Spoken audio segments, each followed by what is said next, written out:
All right, next game on the docket Sunday. The Minnesota Vikings hosting the Atlanta Falcons.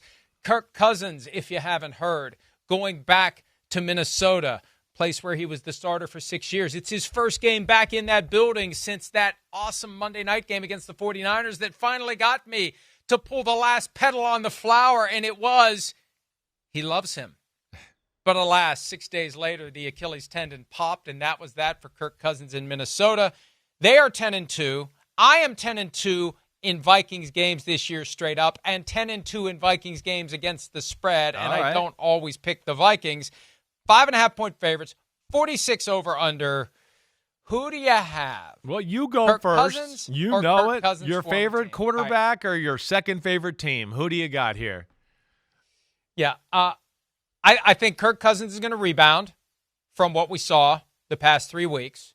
0 touchdowns, 6 interceptions, a blowout loss to the Broncos, a loss to an overmatched Saints team that had lost 7 in a row, and then last week, the 4-interception game against the Chargers. I mean, they only lost by 4, even though they had those 4 interceptions, so they were still in the game. They've had issues with their kicker, and I think that's ultimately what it comes down to. I got Vikings 24-21, fueled by a Younghoe Koo miss at some point in the fourth quarter that delivers the victory for the Minnesota Vikings. There would be a certain poetry to the idea of the Falcons going back to Minnesota 26 years after the NFC Championship, where Gary Anderson misses the 39-yarder that would have given the Vikings an insurmountable 10-point lead with not much time left in the game and clinched a spot in the Super Bowl. Younghoe Koo, let's say he misses a 39-yarder, which will force overtime, but it's not to be. Vikings win 24-21. Yeah, I mean, I think you're going to get the Falcons and Kirk Cousins' best shot,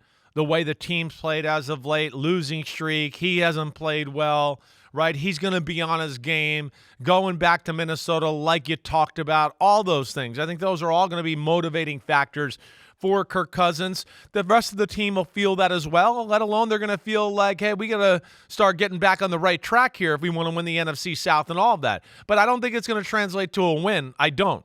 I still look at Minnesota as being the better football team. I look at it too, and I worry about Atlanta's defense in this one. That's what I really worry about. I just look at it and go, I think this is a team that Minnesota will be able to run on. I don't think Atlanta can rush the passer very well at all. He'll have Sam Darnold will have all day in the pocket, right? I like some of those secondary pieces in Atlanta, but they don't like to play a ton of man-to-man, and I just think that all that bodes well for Kevin O'Connell and Sam Darnold on the offensive side of the ball. And even though I think Kirk Cousins will have some success, I just think ultimately they don't have enough big-time playmakers, and it's hard to just drive the field on that Minnesota defense all game long. I don't expect Atlanta to be able to run the ball. It is going to have to be about Kirk Cousins throwing the ball, and I just don't think it'll get it done. I'm going to go Vikings 24-20, almost the same score you had.